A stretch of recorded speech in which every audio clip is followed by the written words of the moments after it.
Welcome back to Walking Stories, the California Walks podcast, where we learn from the lived and learned experiences of folks in the community to make our streets safer. Last month, we spoke with our former board chair and Families for Safe Streets member, Joe Martinez. He mentioned that he was helping to work on a piece of legislation that would help address super speeders.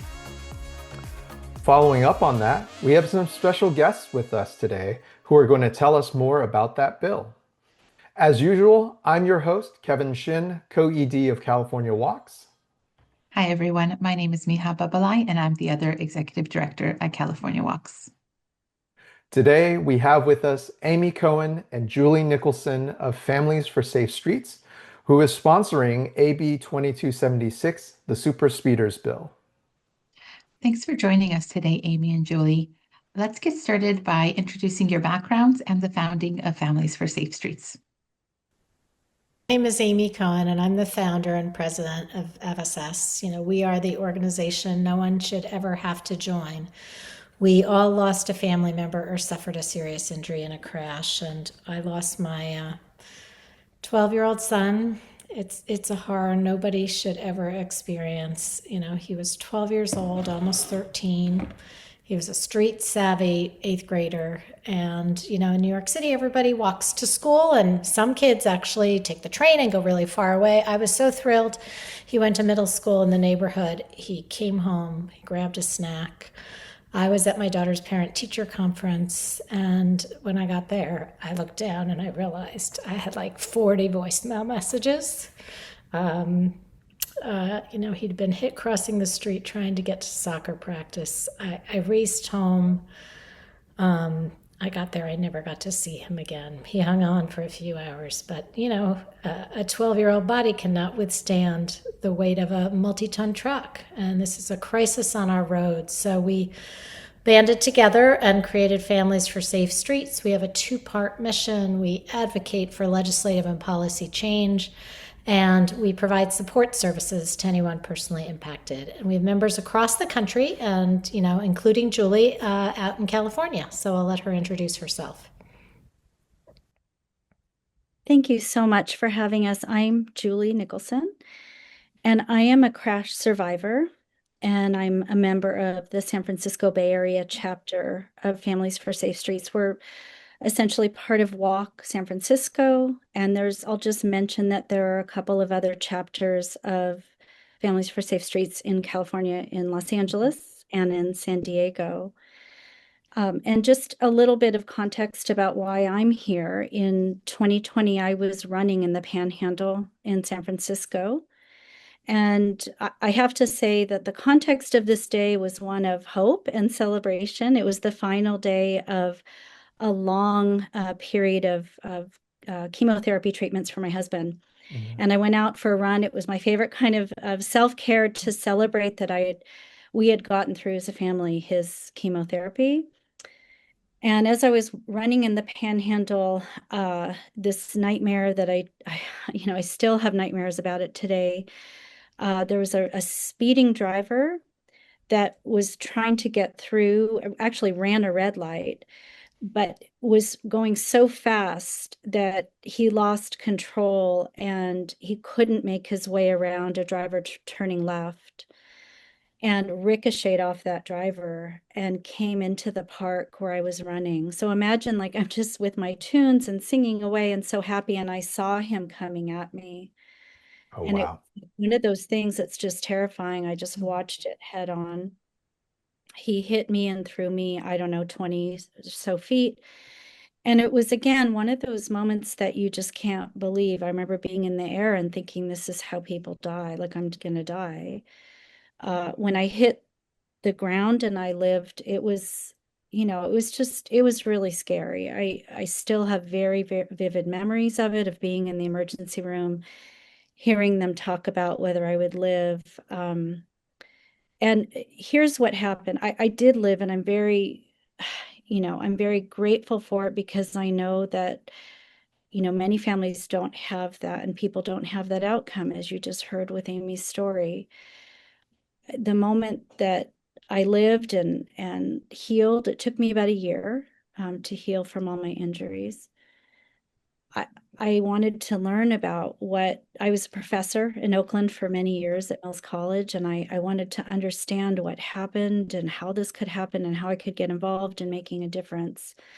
And I learned that my crash happened at part of the high injury network.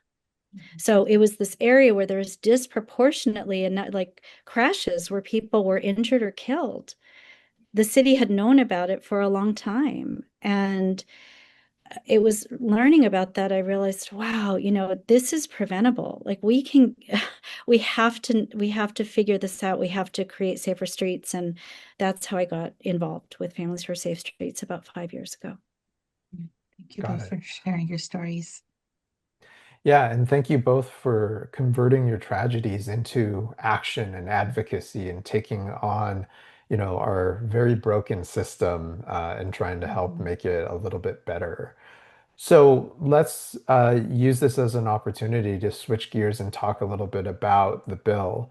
So AB 2276, known colloquially as the Super Speeders Bill, the goal of the bill is to address the challenges of drivers who are habitually speeding dangerously by requiring them to install intelligent speed assist devices in their vehicles, much like habitual drunk drivers are often ordered by judges to install ignition interlock breathalyzer devices in their cars. So, can either or both of you tell us more details about the bill? I know there's a lot of specifics that kind of matter when it comes to this type of legislation. So, share with us some more detail. Let me start us off by just saying, the reason we have led the fight for the Stop Super Speeders bills across the country is because, as I think you and many of your listeners know, speeding is a preventable public health crisis. It's one of the leading contributors to traffic deaths in the U.S. Yep, Nearly absolutely. 12,000 people like Sammy lost their lives in 2023 alone in speed-related crashes. And, these super speeders, people who get lots and lots of tickets and get their license suspended, or drivers who just go super fast and drive recklessly, drag racing, etc. The drivers you see weaving on the highway, data shows now that they are disproportionately causing harm. So as an organization, we are very data driven, and we've identified this intervention as having, an ability to make a huge impact on this crisis and really change the culture of speeding on our roads, right? I don't know about you, but even after this happened to me, people will joke that they have a lead foot. And so, we need to recognize as a society that speeding is a deadly behavior, and those who engage in it repeatedly and excessively, we need to change their behavior before they cause harm. So let Julie Absolutely. talk a little bit more about both the scope of this in California and why we picked this intervention. Yeah, I think, and we will get into the bill, but I think it is really helpful to think about, let's kind of zoom out from what Amy was saying. We'll zoom into California. I cannot say enough and encourage enough all of your listeners to spend time looking at it was a report that was done. It's called License to Kill. And I don't know if you've talked about it before. It's an investigative series by Cal Matters. And it really puts into perspective how dangerous the streets are and how, as you called it, a broken system. So Right. we know that we have tens of thousands of people who are injured and at least 1,000 every year in California that are killed by speeding drivers. The License to Kill talks about, how dangerous it is to be on the road, and in a previous committee the safety committee in Sacramento, the first hearing, we had folks who were bearing witness to what's in that report and standing up and talking to the legislators and saying, look, we have folks who have repeated DUIs, not just a little bit over the limit, but like going 100 miles an hour or speed racing, and they're hurting people, they're killing people, and they're on the roads, and some of them are getting their licenses returned to them within the same year. So we have this broken system between what's happening on the roads, how dangerous things are, and what's happening in the courts and the consequences. And the Right. License to Kill series talks about that. So I think we'll just sort of tee up this bill as we have this systemic failure. It's been going on for a long time, and it's not getting better, and in some cases it's getting worse. Absolutely. And we actually had the opportunity to meet with Robert Lewis, a number of us advocates, along with actually researcher, but as also CTC Commissioner Adonia Lugo. We sat together with Robert and are trying to look for, in addition to addressing the speeding issue, we're also looking for ways to correct for the kind of misbalance or misapplication of the drunk driving, the drunk driving legislation and how limited in scope that has actually been applied, despite judges having wide latitude to be able to make much more use of that. So we hope, obviously, that, as we continue to sort of pass the legislation that allows for drivers who are having these bad behaviors, we want not just the legislation to be there, but also the judicial system to actually take the steps to apply it where appropriate. So I think there's a further campaign for us to talk about in the long term about sort of targeting that effort and what we can do collectively to kind of make that piece of it happen. Getting Now, into a little more of the uh, no, go ahead. details of the bill, the Stop Super Speeders bill, it's not targeting the everyday driver, as you said. It's this small subset of drivers who repeatedly engage in dangerous and excessive speeding. So, histories of reckless behavior, multiple Right. violations. And we're saying this small targeted group needs to have technology installed in their vehicle so that they can still get around. They just can't kill someone in the process, right? It's not about, punishment. This is about really preventing the most dangerous behavior before it leads to a tragedy. So Right. we've modeled this advocacy effort on what MAD did with drunk driving. Mandating technology in the worst vehicles. There's some corollaries. There's many ways that the effort is different. But in that idea of taking the worst of the worst drivers and saying, you're going to drive anyway. I don't know if you know this statistic, but 75% of drivers nationally with a suspended license drive anyway. So you're going to I drive believe it. anyway because we've designed our roads that, you can only get to work, you can only get around by driving. Yeah. So let's just make sure you don't kill someone in the process. The technology's been around a really long time, and I can talk about it more. But you need to put this device in your car, and then you can get to your appointments, you can get around, and you need to keep it in for the duration of your license suspension. Right. And you bring up a good point that, a lot of people are concerned about taking away the availability of driving because we've so designed our transportation system around it. So many of our major cities don't offer the level and accessibility to public transit that would allow people to have choices. And so oftentimes we are relegated to only having the option of driving. And that, makes it challenging to say, well, we're going to take the capacity to drive away from all of these people, and they can just figure out how to deal with their lives and all the things that have to happen. And so this is a good opportunity to sort of point out the fact that, like, this is a good balance. This is a way for people to still have access to driving, but to sort of require them to do it in a way that is within the limits of of the law and of how our roadways are designed and intended. Think the word balance was what I was thinking, Kevin, too, in terms of it's taking the responsibility and balancing it out. So these individuals have been shown to drive recklessly, put others at harm. a lot of the times in our work with active transportation, the onus to be safe is put on the pedestrian and the bicyclist because we're the most vulnerable. We can't compete with the car.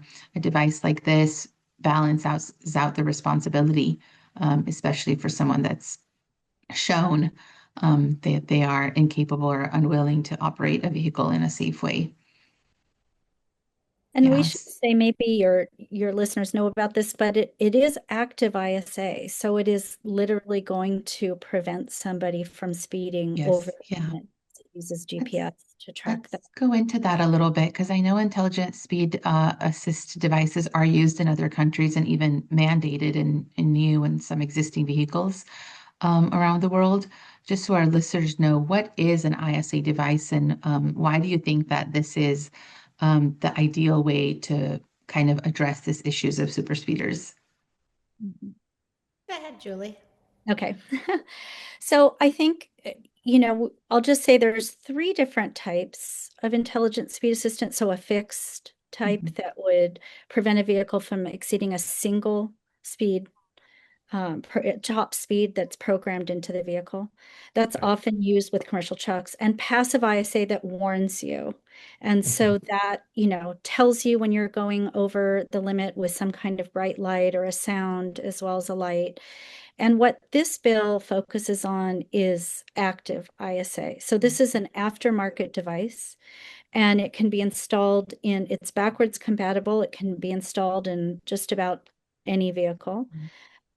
It's again installed for just these high risk drivers, and it's a speed limiter. So it uses GPS and it tracks what the speed limit is at any one place, and it will not let the driver go beyond that speed limit. Amy has it in her car. I was able to experience a demo. I don't know if either of you have, but it's so smooth and it just operates in the background. You don't even know it's there, almost like cruise control. It just kind of does its thing and it's not jerky or in any way disruptive. Um, and so it's very helpful in terms of like it doesn't just warn you, it actually does something about the dangerous Right. behavior, Mhm. right? And really can make a difference. The minute you put it on somebody's car, it can actively address the very dangerous behavior that we need to prevent. Adding on Yeah. to that, as Julie said, I do have it on my car. And, we get a lot of questions that I'll address by the fact that I've now experienced it. People are Mhm. concerned, is it going to suddenly break if the speed limit, changes from you get Mhm. off a highway and you're on a residential street? And no, the device is actually attached just to your accelerator, not the brake. Right. So, in fact, when you get off the highway, if you're going the speed limit and you don't try to slow down, drivers might be speeding for a short period of time until the car Mhm. naturally, decelerates. It feels very smooth. You don't Mhm. even notice it. I find it's a real help. You don't really, sometimes you don't notice the speed limit changes, and all of a sudden you're pushing on your accelerator. You're like, oh, it's not working. The Mhm. other question we get asked a lot is, does it work in hybrids or EVs? Does it work in old cars? So, does it work on rural roads? And I can answer from experience. The answer is yes, yes, and yes. So I have an old car. It's a hybrid. And I am spending much of my time now, even though I'm from New York City, in rural Vermont. And it works great. Occasionally it might think the speed limit is 30 when it's 25, but that doesn't really impact somebody who's going super fast from being safer on the roads. If Right. it's 99% accurate, we got to go with it. I have to say, I think it works great. Mhm. Mhm. So, having experienced passive ISA before, which I think, I believe the European Union has mandated it for all Yeah. cars, all new cars going forward. And so many European cars are actually fitted with it, even though Mhm. that's not required here in the US. So I've experienced that. And honestly, the warning, I was always concerned that the passive warning was not enough. It's so soft and it's so gentle, it's so quiet in most cases that if you're really, you got your music turned up, you're focused on other things, you're thinking about, something else, and you're not really paying attention to your driving, and it would just get lost in the background. So I'm really thrilled to hear, obviously, that, with active ISA, it gives you that sort of physical kind of pushback, right? It's almost sort of physically pushing back against your efforts on the accelerator in order to help reduce the speed or manage the speed at the speed limit. And so, Amy, because you have it installed on your car, I am curious. Like overall, you said your experience with it has been very smooth. And because oftentimes in California, is particularly in more exurban and more rural areas, speed limits can change pretty drastically because, we have a lot of cities that have California state highways as their main street. And so as you approach a main street, the speed limit can go from 55 down to 25 in the span of, just a block or two. And so how, in your experience, in those types of situations, like how quick is it to respond in terms of recognizing that pretty significant drop in the speed limit? And how does it feel to actually have it suddenly like start to want to slow you down more than maybe you were sort of expecting in that moment in time? So I feel like it reads the speed limit, as I said, really nearly perfectly. Nothing is perfect, I will admit, but it's nearly perfect. And the transitions, you don't notice anything. Basically, your accelerator stops working. So if you Mhm. imagine like you're driving and you're a good driver, you might take your foot off the gas pedal until you slow down. That's the feeling. Right. And I just want to clarify a little bit between the active and passive ISA. So, one of the reasons we're advocating for active ISA as an aftermarket product is because the passive ISA would mean only people with a new car could Right. have the device, right? And we're saying anybody who's a super speeder should get this device, whether they have an old car, a new car, an EV, blah, blah, blah. Also passive ISA, typically on your panel of your car, you could just program it to have it turned off. Right. So obviously, we would not want these drivers to have something that they could easily turn off. Absolutely. That it brings up another sort of element of the details of this bill that if somebody falls into the categories we've talked about, it can be court mandated, or it is court mandated, right? The first offense, the judge has some discretion. They can decide to mandate it or not. The second offense, it is mandated. And with each offense, it goes up in terms of the number of months that the device must be in the car. But what made me think about this was whatever car that person is driving must have the device in it. Right. That is right part of the legislation. So, and And the driver cannot tamper with it, cannot turn it off. and Can most importantly, it's not legal for them to drive a car without it, right? exactly, Yeah. exactly. And there, All of those things are forms of non-compliance with the program, and the legislation has penalties built in for anybody who is non-compliant. which is a big Absolutely. deal because that Oh, was for not sure. necessarily part of 981 the first go round with this. So it's a big deal, and I know the Highway Patrol and others are very thankful to see that. I'm glad to hear that.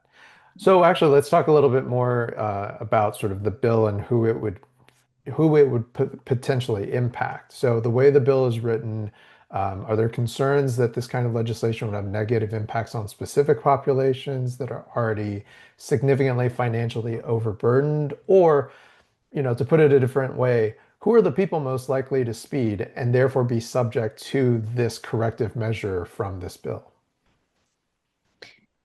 I can speak to that, but probably we should just say, because it hasn't come up yet, that the bill's author is Assembly Member Soria.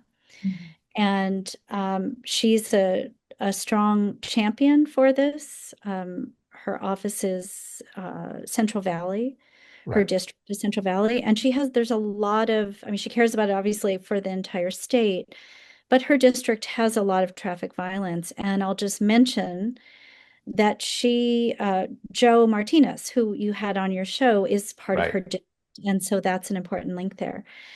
But your question is a really important one. I think everybody in California cares deeply about issues of equity, whether is this targeting a certain population that is going to be disproportionately impacted and marginalized or harmed by this, or privacy issues or others we can talk about.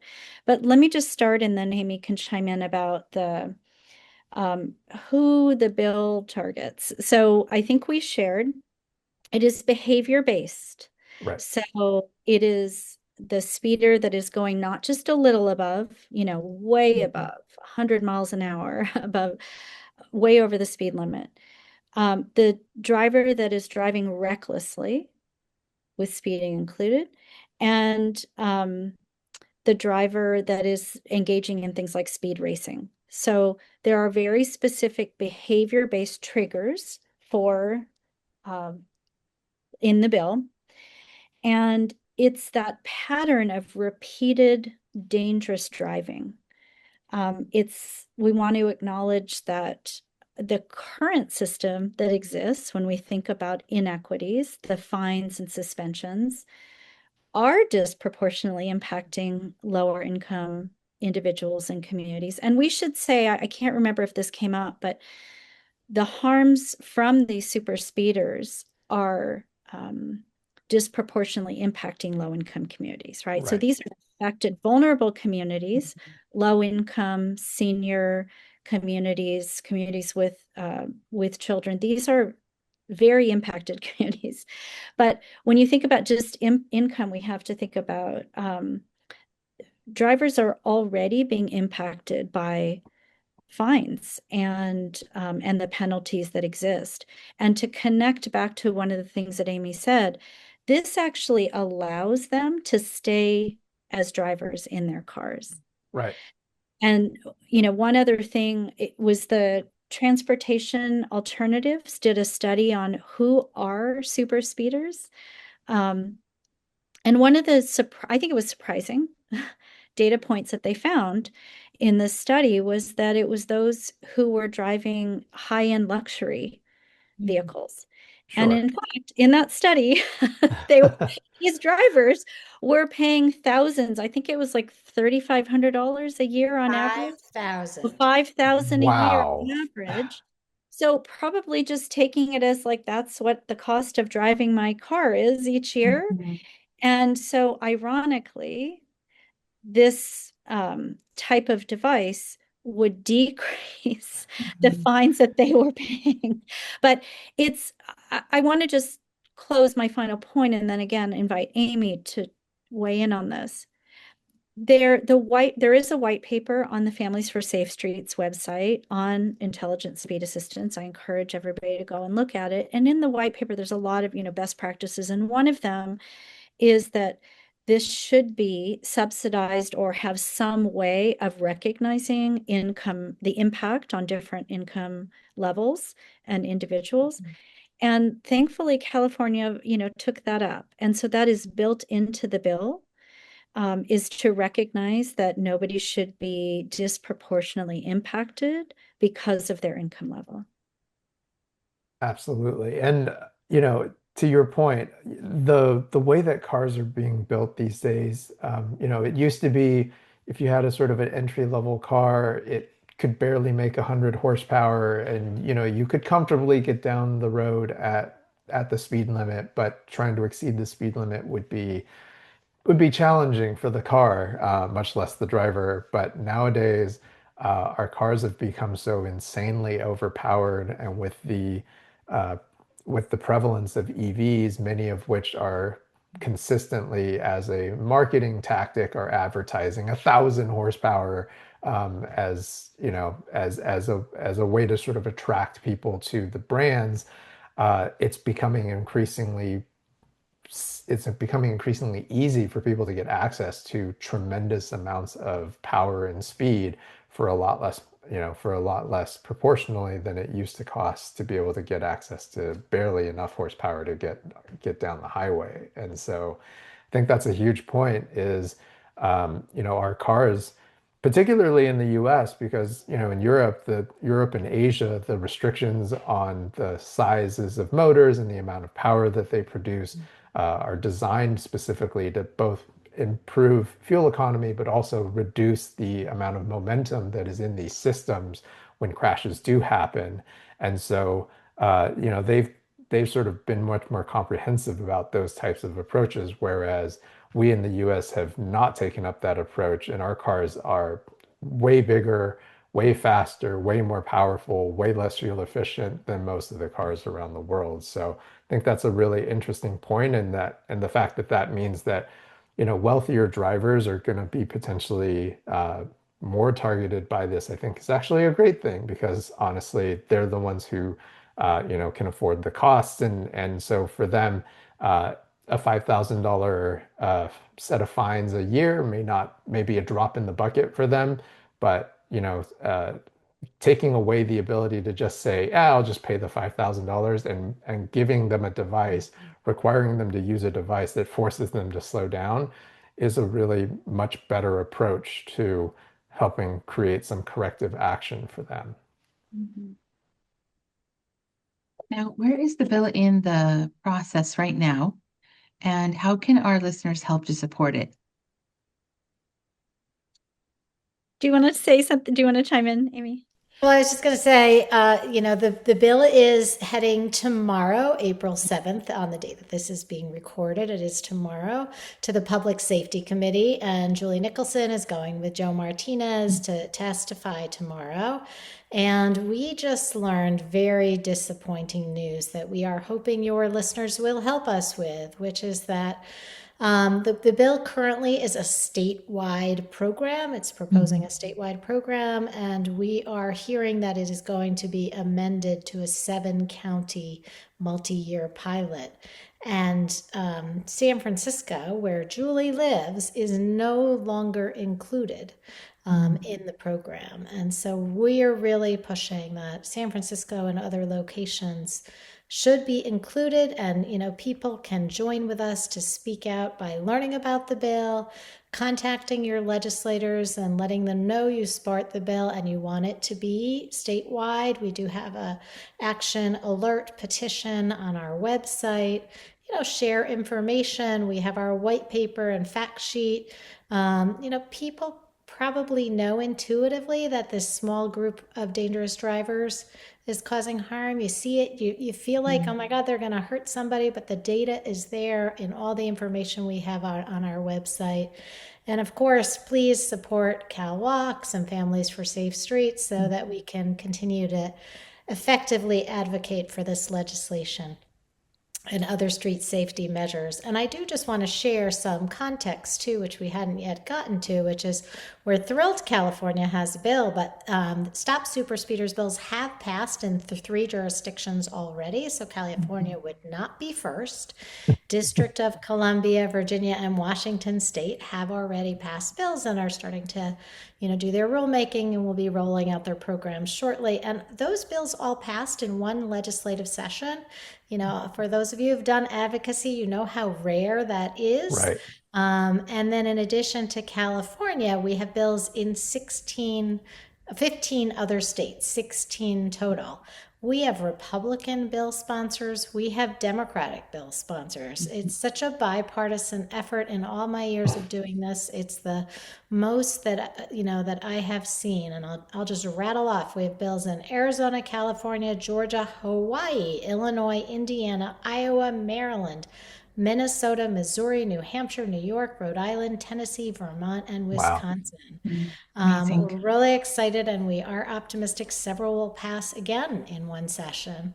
And we'd love for California to be leading the charge. I mean, you live in a powerful state. It's the largest state in the country. It has a massive, diverse road system and population. And it can really, meaningfully reduce deaths from speeding. We can send a powerful message nationwide that this crisis is preventable. For sure. As a former resident of Virginia, where had, I always was it was a curiosity to me that Virginia of all states was one of the strictest states when it comes to speeding. They're one of the first states that banned radar detectors. They're one of the first states that had massive fines. You can, if you were to drive recklessly in Virginia, they could just straight up take away your car and just had and lay on thousands, tens of thousands of dollars worth of fines, which very few other states have been willing to do. And it's just always been so interesting to me that, that state in particular was so strict on speeding, and yet states like California and others that are much larger and have much larger populations had not taken the effort to kind of go through the process of creating those same types of legislation. So I'm thrilled to hear that there are so many states that are taking this up. I think this is an important step for us all to take in terms of improving our roadway safety. And I'm really excited to be here to have the opportunity to bring the both of you, bring the both of you to our listeners and to our audience, and help to sort of promote the opportunity to support this bill. So we at California Walks are going to make the effort also to put up a link to your call to action, and we'll reach out to our network as well with an action alert to encourage them to write their legislators to try and push for the bill to be amended back to being statewide. Just so that we have a sense, which counties are the seven counties that this current amendment that's going to be in place, which are the seven counties that are a part of the pilot or have been proposed as a part of that amendment? Again, this is happening tomorrow, so it is possible something will change, but we are hearing it will be Los Angeles, San Diego, Fresno, Santa Clara, Shasta, Kern, and San Bernardino. Got it. And we're Okay. push for San Francisco. Fair enough. Yeah. Would like that to be included. Yes. Which is really surprising because San Francisco's got quite a sizable population, and so you'd think they'd want to include that as well. But um, yeah, that's really interesting that they chose a lot of actually more kind of exurban and suburban Mhm. counties as opposed to some of the more urban ones aside from LA. Um, I think it was very data driven. They were looking at the numbers of fatalities and right, yeah, so. fair enough. Managing for speed is how we end this crisis. That's why, as an organization, it's something we focus on. And, some of the places like San Francisco have made headway, but that doesn't mean you should deny them this life-saving tool. Absolutely. Yeah, well, so there you have it, folks. We are asking for your support of AB 2276, the Super Speeders Bill. California Walks will feature the link for, on the policy section of our website. So if you'd like to write your legislators to ask them to support the bill, but also make sure that you're signed up for our newsletter to get regular updates on where bills like AB 2276 are at. And we'll do our best to kind of keep you apprised of what happens with this bill. And as Amy and Julie shared, there is a hearing, and hopefully in the edit, while we're in the editing process, we'll learn more about what happened, and we'll be able to sort of plug in a little bit more detail about what happened with the bill at that point in time. Yeah, we'll also link all the resources and links that you all mentioned on our website as well, and below in the video description, so folks can access them easily. So, Amy and Julie, thank you for being here. Any final thoughts you'd like to share about your work or about the bill? I mean, we are a horrible club to have to be a part of. No one should ever have to bury their child or think it's going to be their last day, right? And at the end of the day, this work is about prevention. Too many families have experienced the loss and trauma that Julie and I have, and it doesn't need to be this way. We have the knowledge, the technology to start doing something about it, and We look forward to joining with your listeners and making it happen in California. Thank you so Thank much you. for having us today. Thank you. Thank you Absolutely. both for taking the time with us today and to share with our listeners about the Super Speeders bill. We're really excited to partner with you and help to shepherd the bill and hopefully get it to the governor's desks for signature. Thank And you. of course, this isn't the only legislative effort that California Walks is supporting this year. We keep track of dozens of bills each year as they wind their way through the labyrinth that is the legislative process, and we hope to work with our partners to get these bills past numerous votes before they become law. As we mentioned earlier, if you'd like to stay updated on our legislative efforts, please make sure you sign up on our website, calwalks.org, for our newsletter so that you can stay in the know.